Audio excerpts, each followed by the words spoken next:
3 राज्यों के विधानसभा चुनाव में कांग्रेस को मिली करारी शिकस्त का असर दूसरे राज्यों की राजनीति पर भी पड़ रहा है। हिमाचल प्रदेश में बीजेपी और प्रदेश की कांग्रेस सरकार के बीच तल्खी बढ़ चुकी है।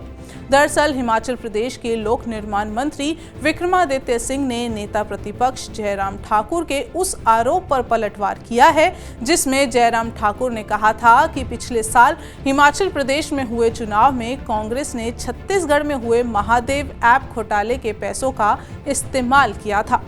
बीजेपी नेता जयराम ठाकुर ने इस आरोप का जवाब देते हुए मंत्री विक्रमादित्य सिंह ने कहा है कि वरिष्ठ नेता को इस तरह के आधारहीन बयान देना शोभा नहीं देता।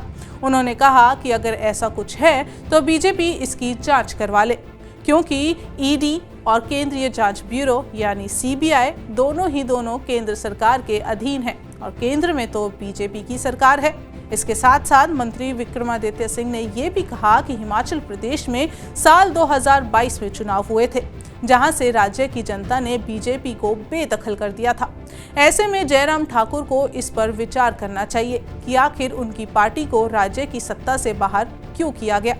उन्हें पहले अपने प्रदेश के नतीजों पर गौर करना चाहिए। मंत्री ने कहा कि दूसरे राज्यों की जीत में जयराम ठाकुर खुश हो रहे हैं, बेगानी शादी में वो नाच रहे हैं, परिणाम कहीं और आए हैं, नाटी यहाँ लगा रहे हैं।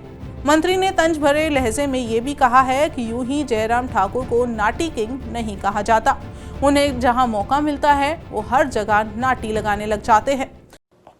नमस्कार साथियों, मैं आप सभी को अपने और अपने परिवार की ओर से नव वर्ष 2019 की बहुत बहुत शुभकामनाएं देता हूं और कामना करता हूं कि आने वाला साल आप सबके जीवन में नई खुशियां और नई समृद्धि लाए, ताकि हम सब हिमाचल प्रदेश को आगे ले जाने में अपना योगदान दे सके।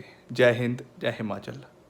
मंत्री विक्रमादित्य सिंह यहीं नहीं रुके। उन्होंने बीजेपी पर आरोप लगाया कि जब राज्य में आपदा आई थी उस समय बीजेपी ने प्रदेश सरकार की कोई मदद नहीं की और न ही सरकार ने उनका साथ दिया। उन्होंने कहा कि आपदा के समय भी बीजेपी राजनीति कर रही थी। मंत्री ने कहा कि जयराम ठाकुर को ऐसे तथ्यहीन बयानबाजी से बचकर अपने पद की गरिमा को बनाए रखना चाहिए। आपको बता दें कि जयराम ठाकुर ने छत्तीसगढ़ में कांग्रेस की हार के बाद महादेव ऐप घोटाले को लेकर भूपेश बघेल पर निशाना साधा था।